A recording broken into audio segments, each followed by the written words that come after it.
December 7th is National Pearl Harbor Remembrance Day.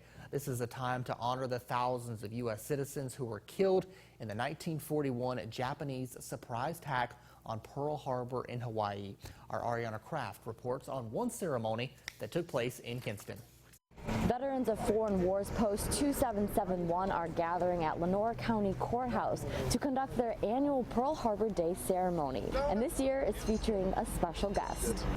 78 years ago is when it took place. The attack on Pearl Harbor.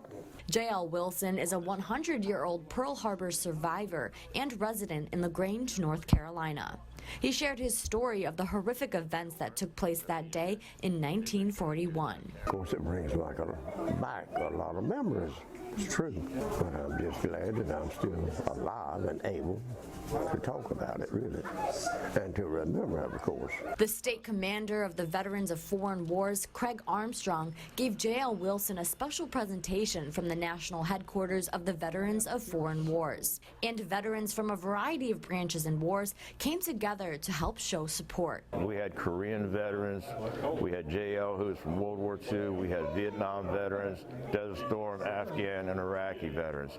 And the thing we all have in common is that we are veterans and we share a common bond of love, God and country.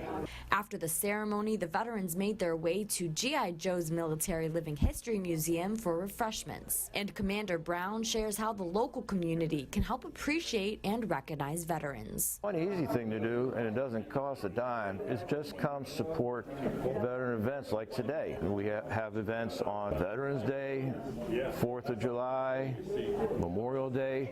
Just come and show your support. Just be there for events like today.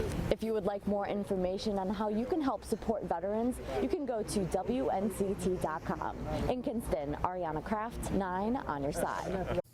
More than 2,000 people attended a ceremony to honor the 78th anniversary in Pearl Harbor, Hawaii.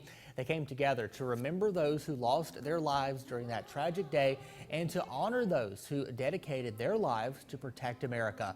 A dozen survivors were at the ceremony. Many of them are in their late 90s.